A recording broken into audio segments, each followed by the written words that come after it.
Mis amigos, vamos a continuación a recibir cátedra por parte de José Ignacio Latorre, Premio Nobel de Física, en una súper interesante mega entrevista, tomado de la página, perfil.com.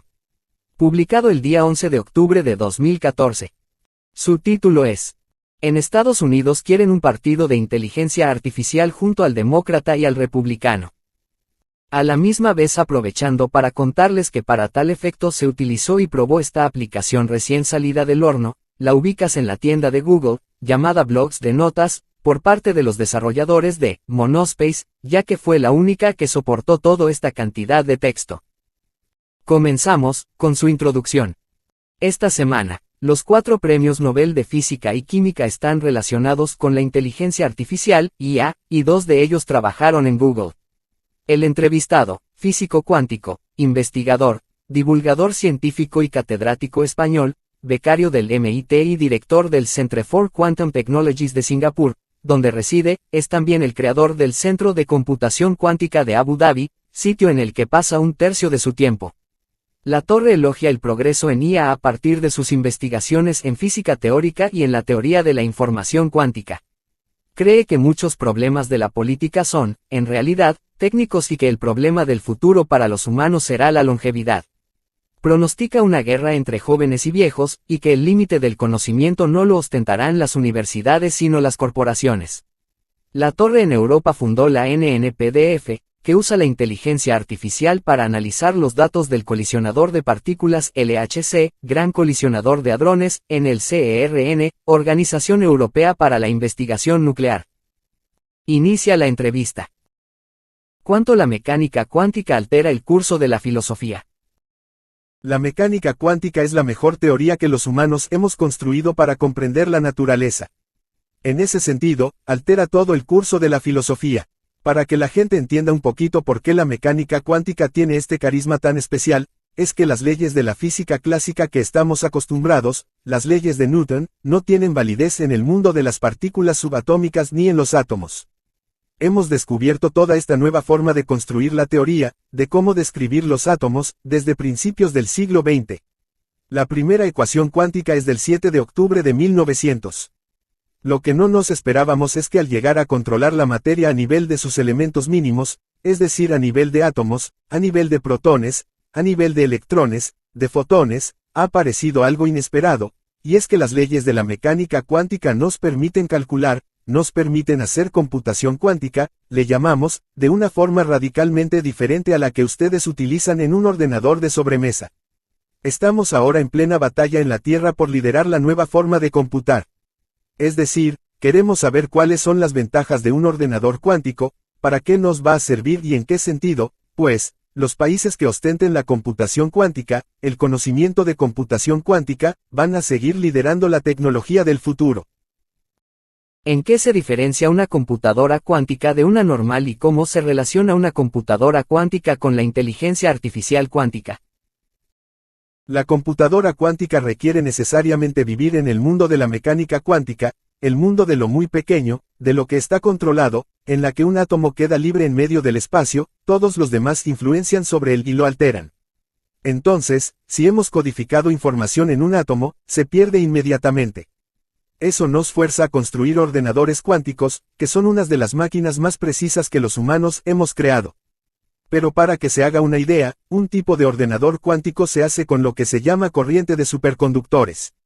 Hemos de bajar a la temperatura de 10 milikelvin, es decir, 273 grados, donde de repente frenamos el universo y la mecánica cuántica aparece en toda su plenitud. Ahí es donde logramos entonces manipular la información, codificarla, procesarla, de una manera increíblemente eficiente. La segunda parte de su pregunta era en qué altera la inteligencia artificial. La inteligencia artificial es cómputo.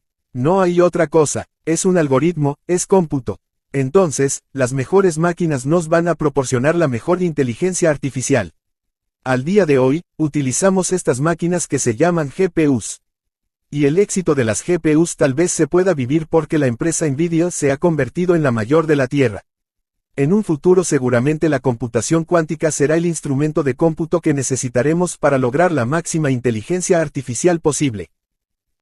Usted vive en Singapur, Entre otros motivos porque está desarrollando una computadora cuántica, ¿cuál es la importancia de que un país pueda desarrollar esa tecnología para el futuro del desarrollo de ese mismo país?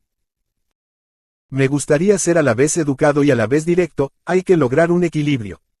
Vivimos el siglo XXI, no vivimos el siglo XII, y uno pertenece a los países donde se define la tecnología, donde se construye la tecnología o donde se compra la tecnología.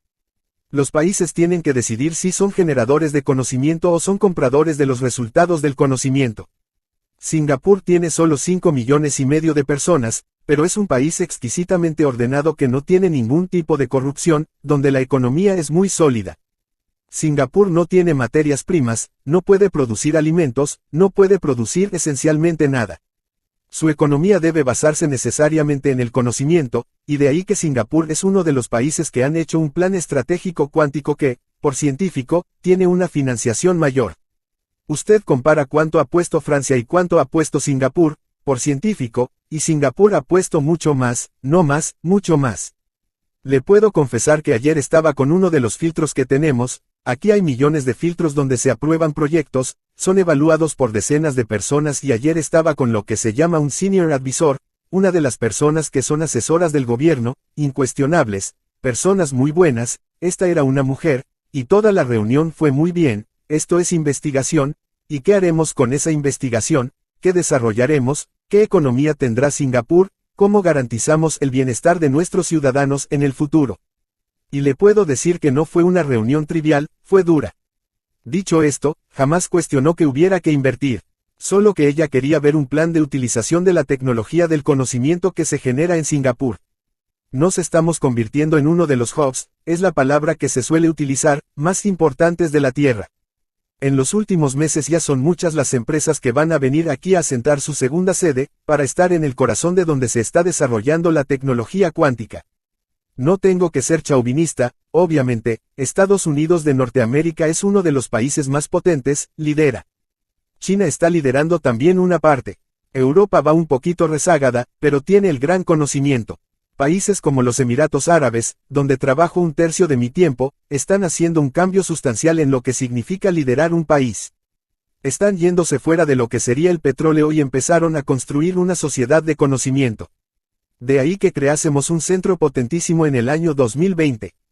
Hay una gran guerra geopolítica, no me gustaría abusar de esa palabra, creo que se ha abusado mucho. Pero en este caso es verdad, hay una guerra geopolítica, aquí hay una verdadera lucha por ostentar el conocimiento, por tener los mejores científicos, dotarlos de medios y que generen la computación, la comunicación cuántica, los sensores cuánticos para la medicina, toda la nueva tecnología que se nos viene encima. ¿Por qué Europa está retrasada respecto a la inteligencia artificial y en particular del desarrollo de lo cuántico? Por su incapacidad de eliminar la burocracia, por su incapacidad de tomar apuestas firmes por las personas correctas. Es, en mi opinión, Europa, el estandarte de la ética, es la zona de la Tierra donde más se evalúan las consecuencias de la tecnología. Y eso está muy bien, he pertenecido al Comité Asesor para Ética del Gobierno de España, y creo que es necesario. Ciencia sin ética no tiene sentido. Pero, por otra parte, debería dotarse de mecanismos extremadamente ágiles para poder competir contra los países de la Tierra. Es una pena porque el mayor número de universidades sólidas está en Europa, son cientos de universidades muy buenas, frente a cantidades mucho menores en otros países. Luego, la importación de cerebros es dramática, hay 5 grandes centros de cuántica y en un momento dado, 3 estaban dirigidos por españoles. Algo se hará bien en las universidades, ¿por qué no se les da ese liderazgo en España? Tengo millones de amigos en Argentina, y de ahí han salido científicos notables. Pero de nuevo, es muy difícil traducir ese conocimiento en realidad económica si no hay unas apuestas extremadamente firmes y claras. Vivimos un milenio que es diferente al anterior, un siglo que es diferente al anterior, pero seguimos discutiendo en términos que ahora, en mi opinión, son obsoletos. ¿Cómo introduce la ética y cómo se enseña a una inteligencia artificial a discernir éticamente? Todo es programable. La inteligencia artificial tiene lo que le queramos poner, no es más que un programa de aprendizaje automatizado. Si uno la modera, será ética. Si uno no la modera, será lo que sea. Es exactamente igual que educar a los humanos. Hay humanos muy bien educados, exquisitamente educados, hay humanos que son salvajes. No es que el cerebro humano fuera o no fuera salvaje, es como ha sido educado. En ese sentido, hay que ser muy vigilantes, hay que supervisar el aprendizaje de inteligencias artificiales profundas. Hay que establecer los mecanismos de verificación. No solo hay que supervisar cómo se entrena, sino verificar el uso que se hace de esa inteligencia artificial y de ahí que reglamentar, establecer las leyes no sea elemental. Es el momento del derecho, esa es la gran palabra con mayúsculas, derecho con mayúsculas. Es el momento de establecer el principio, los principios que nos han de gobernar. Luego las leyes implementarán estos principios. Pero, por ejemplo, es lícito autorizar a inteligencias artificiales a educar a nuestros niños. Tenemos garantías de que no va a haber sesgo, de que no va a haber adoctrinamiento. Tenemos garantías de que no van a producir un daño psicológico en ciertos niños. Podemos autorizar a las compañías que quieran crear asistentes personales de gente mayor a que eso suceda. ¿Serán esas inteligencias artificiales capaces de arruinar a una persona mayor, de crear una dependencia insólita? No es lo mismo hacer una inteligencia artificial para vender mejor un producto, que eso es perfectamente lícito, que permitir que inteligencias artificiales se relacionen con millones de personas sin una supervisión previa. Usted comentó en una charla, a propósito de su libro, Ética para máquinas, que la justicia en Estados Unidos estaba haciendo un experimento de inteligencia artificial para asistir a los jueces. ¿Cómo se entrena la inteligencia artificial en el caso y qué pasa cuando, no sé si decir la palabra, se equivoca o está mal programada? Ese fue el caso. Esta fue una iniciativa de hace ahora ya bastantes años. Se entrenó para establecer el valor de la fianza, y también la prisión preventiva. Y lo que sucedió es que resultó que la inteligencia artificial fue entrenada con casos, que son los casos reales, y entonces creó sesgo, sistemáticamente penalizaba a la población de color y a la gente más humilde, fue un entrenamiento erróneo. Eso levantó todas las alarmas y se frenó el proyecto. Sucedió algo parecido con un proyecto de medicina donde se quería también sustituir a médicos, y eso era incorrecto. Hubo un caso de diagnóstico erróneo, y eso volvió a frenarlo todo. Al día de hoy son mucho mejores. Y se ha entendido que no se trata de hacer una inteligencia infalible, sino una inteligencia que pueda asistir a un médico para que su decisión sea un poquito más sabia. Un médico puede haber visto 300 casos de una enfermedad poco común, la inteligencia artificial puede ver todos los de la Tierra. O sea, tiene una estadística que es inabarcable para un cerebro humano. Entonces esa asistencia, tanto en leyes como en medicina, debería ser muy beneficiosa. De hecho, en los proyectos modernos, por ejemplo, el de España de inteligencia artificial, la idea consiste en crear el equivalente a un GPT para lengua española, pero entrenado con las leyes españolas, que no seguimos la common law, seguimos un código penal. Es muy diferente la ley en España que la ley sajona, también en medicina y también en otras áreas que son específicas de la cultura española. Esa inteligencia artificial dará lugar a un modelo fundacional, que podrá ser utilizado por las empresas. Entonces, la idea es que el Centro de Supercomputación de Barcelona, que es el más potente de España, cree esta inteligencia artificial que genere una empresa potente a la cual accedan las demás empresas que quieran mejorar sus actividades. Es decir que tenemos un camino hacia la explotación correcta de la inteligencia artificial, pero los primeros pasos que fueron dados sin supervisión suficiente demostraron que hay que ir con cuidado. Se podría entonces, programando correctamente a las máquinas, lograr que la inteligencia artificial hasta sea más ética que el promedio de los seres humanos y nos haga mejores a los seres humanos. Absolutamente, claro que sí. Esto es como pensar si usted podría educar a unos humanos, hacer un experimento con humanos de educarlos muy bien, claro que serán más éticos que los señores de la guerra de ciertos países. Claro que van a ser mucho más éticos. El gran poder de la educación, si antes era obvio para muchos, ahora lo será mucho más, porque ahora vamos a educar a seres artificiales. Y también déjeme que haga esta pequeña analogía, los humanos hemos abandonado poco a poco ser el centro de todo. Primero hicimos máquinas que eran más fuertes que nosotros y al día de hoy, pues, usamos coches, ascensores, camiones, grúas, ya hemos aceptado que las máquinas nos superan en fuerza, eso ya no es una discusión. Luego hicimos ordenadores que calculaban más rápido. De nuevo, ya no hay contables antiguos y aquellos que iban sumando columnas de números, nosotros ya utilizamos toda esa tecnología. Usted y yo nos estamos comunicando ahora por un complejísimo sistema de comunicación que implica fibras ópticas, bits que están circulando como secuencias de fotones por fibras ópticas y también a veces por satélites o por debajo del mar. Hemos aceptado que el cómputo lo hace mejor una máquina que un humano. El problema de la inteligencia artificial es que lo que está en juego ahora son las decisiones. Y de forma inexorable, vamos a lograr educar a máquinas para que tomen decisiones supervisadas, sabias, mejores que nosotros. Muchas serán banales. También le voy a dar un ejemplo, cómo se potabiliza el agua de Barcelona, pues con una red neuronal. La decisión de cómo se hace no la hace un humano, la hace una red neuronal.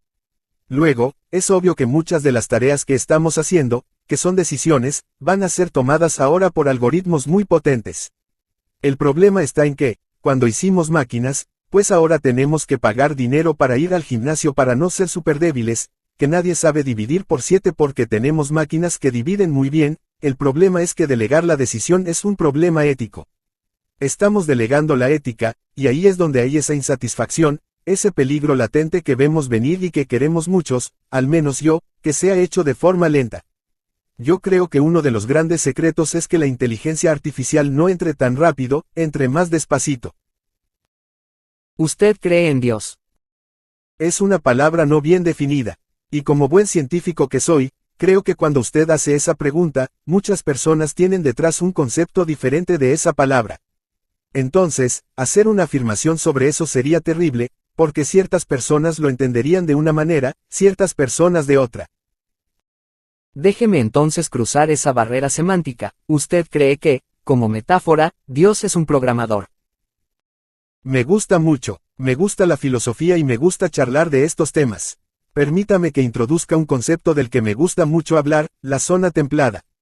Ese es el lugar donde no hay sesgos, no hay polarización, donde no hay idearios políticos, donde no hay idearios económicos, donde se sienta uno con amigos profundos y habla sin sesgo y habla abiertamente, sin esconder problemas, sin defender algo especial. En esa zona templada en la cual tengo bastantes amigos con quienes adoro charlar, cuando hablamos de esto usamos las palabras, el gran arquitecto. Ahora tal vez debería usar las palabras, gran programador. No es mía, el gran arquitecto, como usted sabe, es una palabra que se ha utilizado mucho antes por otras personas, pero no me desagrada, es la gran idea de si el universo tiene unas leyes o un propósito o un origen. Dado que le gusta la filosofía, podría decir que Dios nos programó con el imperativo categórico de Kant, la idea del bien común, y que entonces podríamos replicarlo programando a la inteligencia artificial también con el imperativo categórico. El imperativo categórico de Kant, no le hagas a otro lo que no quieres que te hagan a ti, no es aplicable en la práctica de verdad. Le voy a dar un ejemplo que me gusta utilizar. Usted tiene una inteligencia que controla a una pistola que está como policía de un banco y ahora aparece un atracador armado, mata a un cliente y levanta la pistola para matar al segundo cliente. Entonces, ¿qué hace esta inteligencia artificial? ¿Qué decisión toma en un milisegundo? No sé qué diría usted, diría, sí, tiene que acabar con el atracador que está matando a la gente. Pero el imperativo de Kant diría que no, porque diría que no hay que hacerle a alguien lo que no quieres que te hagan a ti. O sea, no hay que matar porque no quieres ser matado. Entonces estas ideas, dijéramos muy básicas, como los imperativos categóricos, no son suficientes para establecer las leyes, eso cualquier legislador lo sabe. La ley es mucho más compleja. Se aproxima mucho más a lo que necesitamos, las ideas del utilitarismo de Stuart Mill y Bentham, que establecen que hay que buscar el bien de la mayoría. En ese caso sería muy claro, hay que mantener la mayoría de nuestros humanos vivos. Luego ese señor, el atracador, tiene que fallecer, porque de lo contrario muere más gente.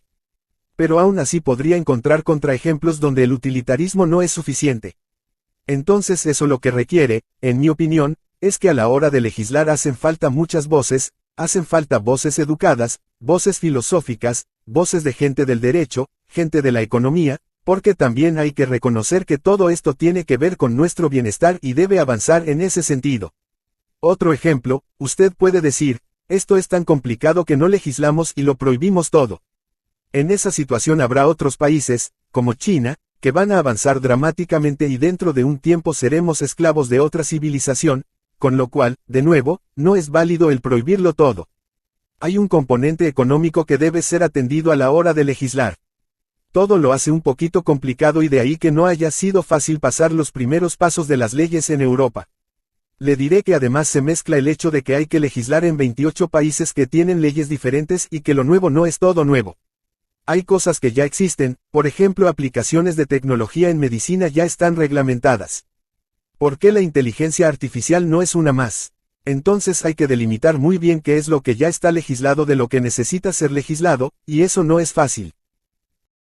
Escuchándolo, me viene a la mente una ironía de Leibniz cuando dijo, terminemos esta discusión, calculemos quién tiene razón.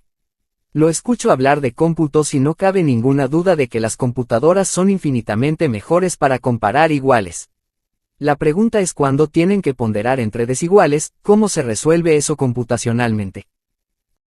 Desde los años 60, que arranca la inteligencia artificial más primitiva, ahora hemos avanzado muchísimo. Hemos aprendido a tratar datos que son incompatibles e inconsistentes. Me parece increíble, pero lo hemos logrado. De ahí que una computadora ahora habla con un humano, a pesar de que el humano entra en muchas contradicciones. Seguimos aprendiendo. Diría que cualquier cosa que hace nuestro cerebro seremos capaces de replicarla.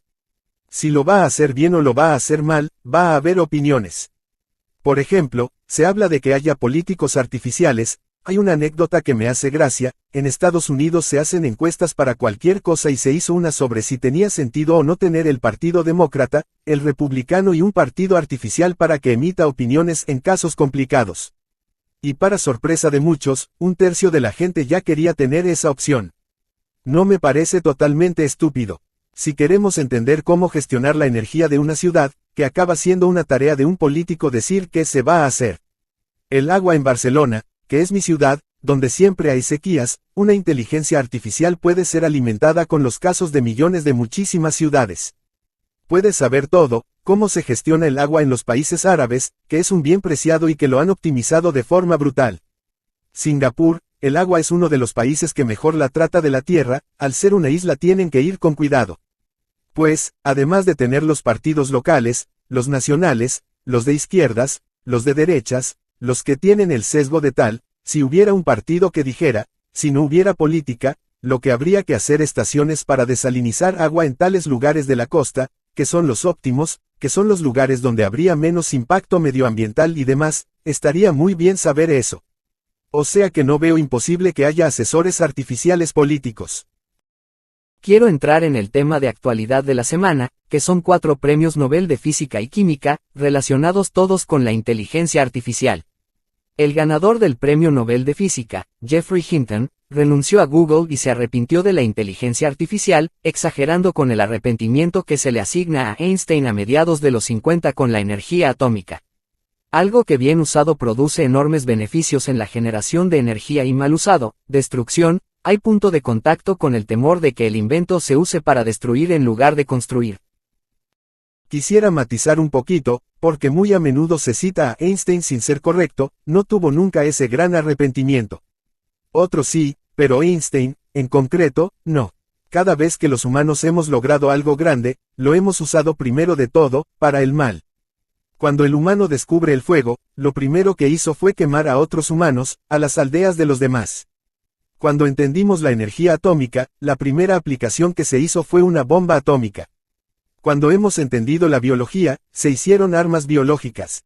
Los humanos, por defecto, tenemos un componente tremendamente agresivo y violento por nuestra historia evolutiva de luchar por los recursos, que nos hace salvajes.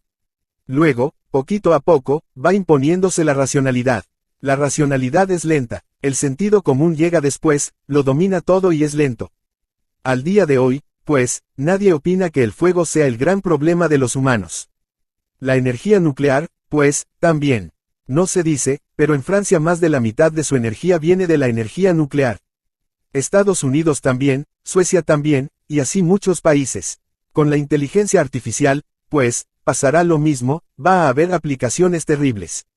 Cito una que era, estos colegios chinos que monitorizan la cara de los niños para detectar cuáles están más atentos y a los 4 años ya preseleccionarlos para escuelas avanzadas, o no, eso es cruel al no respetar la evolución del niño. Luego los humanos siempre hacemos el mal y luego, poquito a poco, pasamos a hacer el bien con la tecnología que hemos descubierto. Uno estaría tentado de decir, hay que prohibir estas nuevas tecnologías. Es muy naif, siempre va a haber humanos en la Tierra que van a intentar clonar a la oveja Dolly, o ir a Marte, o alcanzar un nivel superior de conocimiento. Siempre, el conocimiento es imparable, crecerá sí o sí en la especie humana. Entonces, el gran problema es legislar a tiempo para que no se haga el mal. Ese es el gran problema que hace falta hacer. Luego, los premios Nobel en el fondo es un accidente. A los humanos nos gusta dotarnos de premios y de parafernalia y de celebrities, pero el conocimiento de la especie no depende de ese premio Nobel. Estaba cantado, por decirlo de alguna manera, en los años 60, que iba a aparecer esto, porque es con el nacimiento de los ordenadores ya cada vez más potentes. De hecho, la palabra, singularidad, que usamos hoy en día con mucha frecuencia es anterior a estos premios Nobel. Es el científico John von Neumann, el mismo que ideó la arquitectura de un ordenador en zonas de procesamiento, de almacenamiento de entrada y salida, la arquitectura de von Neumann, y también escribió un libro sobre los postulados de la mecánica cuántica en los años 30, en 1950 en una conferencia habla del acelerado progreso del conocimiento humano y cómo se aproxima a una singularidad. Un punto de no retorno con respecto a nuestra capacidad de utilizar las máquinas para generar conocimiento. Todo eso es anterior a estos premios Nobel. Ellos son obviamente las personas que escribieron el primer artículo, pero si no hubieran sido ellos, habrían sido otros. Lo hemos descubierto, haya la persona Higgs o no haya la persona Higgs, y así esencialmente toda la ciencia. Hay un componente muy humano de dotarnos de premios y de reconocimiento. Pero ¿cuántos científicos hay en la Tierra?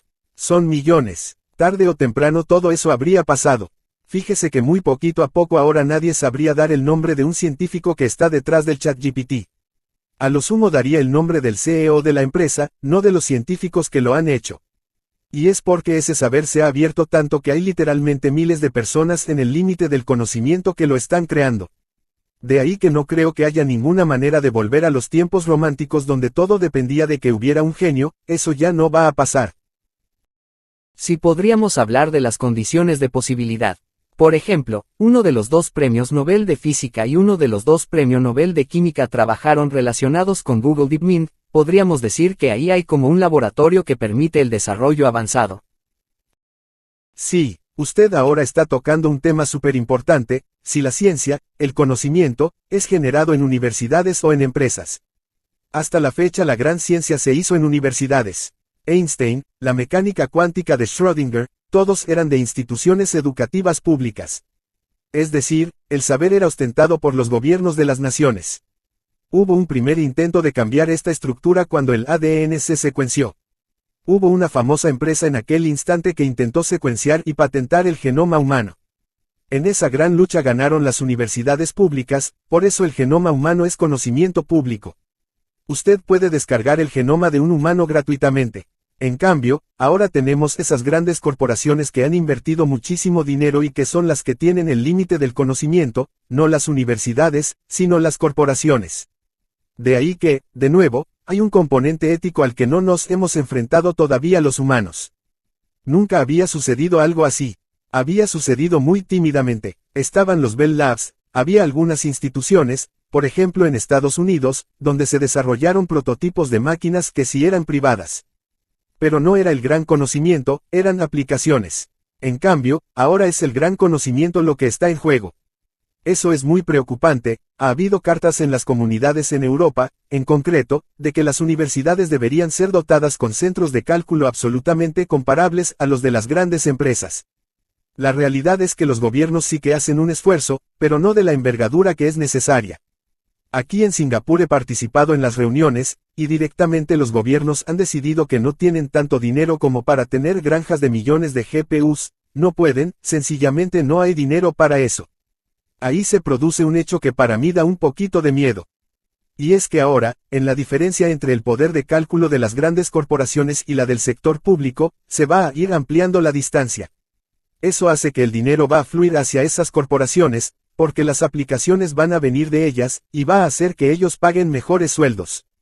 Por lo tanto, las mejores mentes, los más brillantes humanos, en vez de ir a las universidades, querrán ir a estas corporaciones. Y eso da vértigo, al menos a mí me da un poquito de vértigo pensar que el futuro ya no está en las famosas grandes universidades, ya no estará en Harvard, ya no estará en Cambridge, no estará en la Sorbona, o en la Polytechnic, o donde sea, sino que va a estar en la futura empresa de alguien. Uno cuando se imagina las películas, siempre hay una corporación malévola que tiene el límite del conocimiento y hace el mal. Entonces esa distopía es más posible ahora. Y paralelamente, ese capital financiero solamente lo podrían tener dos grandes potencias, como Estados Unidos y China. Europa podría, desde luego. Es mucho más difícil, sin duda alguna para mí, objetivamente, en países pequeños y en países que tengan problemas de establecer programas potentes de investigación. O sea, puede haber países donde hay cierto cuerpo de gente que sabe, pero si el país es incapaz de hacer una apuesta muy firme, entonces no va a pasar tampoco. En cambio, está garantizado que va a pasar en Estados Unidos, está garantizado que pasar en China. Y probablemente en Europa. En Europa, por motivos de oficio, estoy en delegaciones constantemente, estuvimos en la Casa Blanca, hace poco estuve en China. El progreso es espectacular, no puedo decir más que eso. En mecánica cuántica, en China, visité un centro que hacen uno nuevo y son 180.000 metros cuadrados, eso es inviable en cualquier otro lugar. Curiosamente, no tienen el talento porque China vive de los pocos chicos que enviaron a estudiar al extranjero. Muchos estuvieron en Estados Unidos, en Europa. Ahora han vuelto y están haciendo una labor muy buena, pero la jerarquía china sigue ahí y por lo tanto se han desacoplado ya del sistema internacional, ya no avanzan a la velocidad que avanzaron. Y los siguientes que vienen detrás siempre son una copia peor de ellos. Curiosamente, cuando fui allá, a pesar de que tenía todo el dinero y todo lo que quisieran, estaban desesperados por establecer relaciones para poder mantener un flujo de sus estudiantes al extranjero. La ciencia de un país se construye en 100 años, no en 3. Les llevará un tiempo desaparecer las jerarquías. La ciencia no puede depender de jerarquías, si cada profesor es mejor que sus estudiantes, pues, cada vez será peor todo. La ciencia tiene que permitir que un chico joven, una chica joven, cuestione el conocimiento de su maestro y, por lo tanto, vaya más allá. Eso está metido en la cultura de los países del oeste, no está en las culturas del este. Con Confucio se acabó lo de criticar a tu jefe. En cambio, yo al menos iba en España y el tema es que te respeten en clase. Es triste cuando estás allá porque te sabe mal, por otra parte, uno se da cuenta de que de ahí sale gente muy lista, porque cuestiona. Usted dijo, en el siglo XXI no va a haber derechas e izquierdas, va a haber una relación entre humanos y máquinas, y jóvenes y viejos, me gustaría si pudiera ampliar esta idea. Lo digo con toda honestidad. Creo que estos coletazos constantes de izquierdas y derechas vienen de gente que no entiende el siglo XXI. En mi opinión, cuando veo qué problema va a haber, si usted me dice cuál es el mayor problema a corto plazo, es la adecuación de máquinas a humanos, es la desaparición de puestos de trabajos, cómo vamos a gestionar que las decisiones no sean nuestras, qué vamos a hacer con los cajeros de los supermercados que ya no va a haber ni uno, etc. Si usted me pregunta a 40 años vista cuál es el problema mayor de la humanidad, va a ser el envejecimiento. Estamos avanzando a pasos agigantados para comprender por qué envejecemos. Es un mundo en el cual ahora estoy entrando a fondo porque queremos que Singapur sea un lugar para aplicar la computación cuántica a la biología computacional.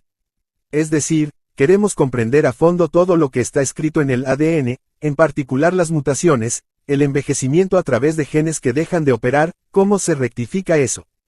Creemos muchos de nosotros que ese umbral de pasar a 120 años está muy cerca, y nadie sabe más allá. Entonces, dígame usted, ¿cómo es una sociedad donde la gran mayoría de la gente es muy mayor? ¿Cómo se mantiene esa sociedad? ¿Cómo se hace equitativa? Va a haber una guerra entre jóvenes y viejos. No estamos preparados, nuestra sociedad no está preparada para ser una sociedad profundamente envejecida. No me refiero a que tengamos 80, no, a que tengamos 120. Durante el siglo XX, hemos ganado un mes de vida cada año, los humanos en el mundo del oeste vivimos un mes más, cada 12 años vivimos un año más, y ahora estamos superando en todas partes los 80 años como promedio de vida. ¿Cómo se van a pagar esas pensiones? Sobre todo a tener trato personalizado, ¿cómo vamos a tener una medicina que garantice todo eso? Esos no son problemas de izquierdas y de derechas, es un problema para la humanidad, en mi opinión, insisto. Como es un problema para la humanidad al relacionarnos con las máquinas, ¿qué va a sentir el humano, que ya es inútil, que no tiene ninguna utilidad para la sociedad, que se siente que, muérete ya, tenemos a muchos? ¿Cómo vamos a garantizar que las nuevas generaciones no dependan totalmente de esos algoritmos, que sean todavía especie humana? Pues, en mi opinión, esos son los problemas que debemos afrontar. Polarizar cualquier problema en torno a izquierda y derecha me parece un error. Creo mucho en que la gestión de la política debería ser más tecnócrata. Es mi opinión. El ejemplo eterno es, desde que tengo uso de razón ha habido problemas de agua en mi ciudad, vivimos al lado del mar. Para mí el agua es un problema técnico, nada más. Si hay un problema técnico, la pregunta es, ¿hay una solución técnica? Y la respuesta es sí. Hay muchos países que han solucionado eso. Pues apliquémosla, no tiene nada que ver con ser de izquierdas o de derechas. Hay problemas técnicos, abastecer de electricidad la ciudad es técnico, resolvámoslo técnicamente. El de las comunicaciones, técnicamente. Hemos de absorber una inmigración de una cultura diferente que viene sin educación a los 18 años y es masiva. Ese no es un problema técnico, es un problema muy serio. Entonces ahí hay que sentarse, todas las ideologías, y decidir cómo avanzar. Pero deberíamos restar, los problemas técnicos deberían ser resueltos por defecto. O sea, todo político debería ser impecable. Me reafirmo porque llevo años viviendo en Singapur y es así como funciona.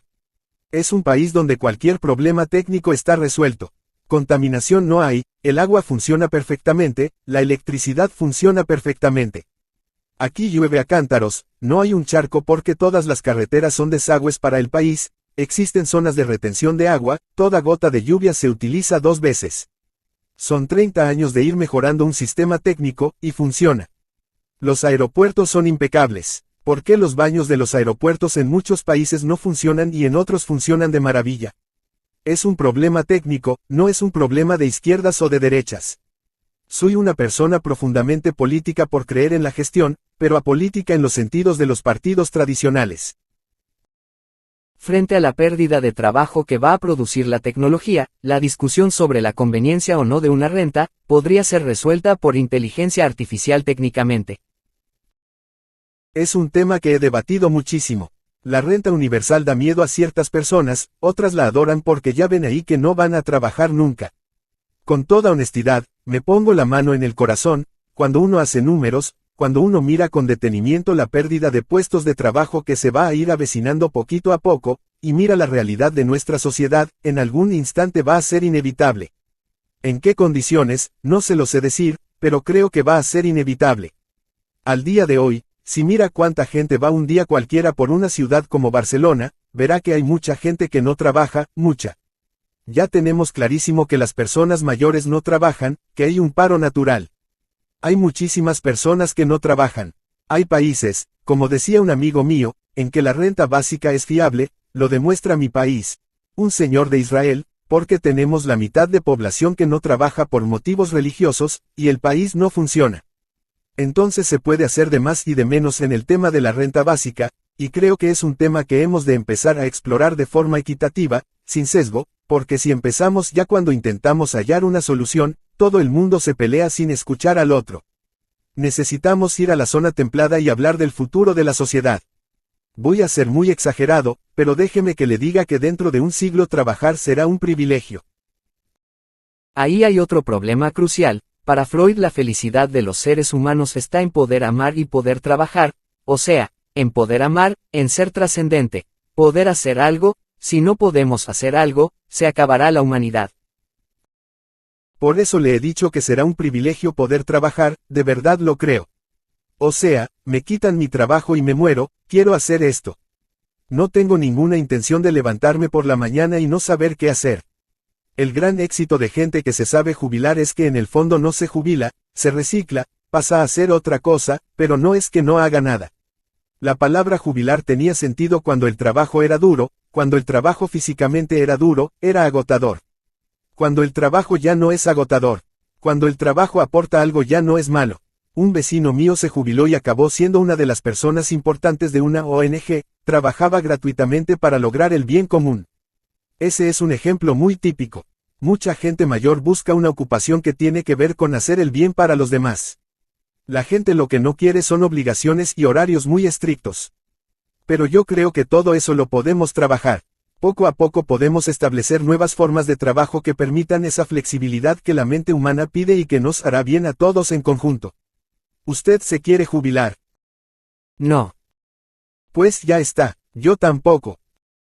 Confucio decía aquello de que afortunado aquel que no se sabe si está jugando o trabajando.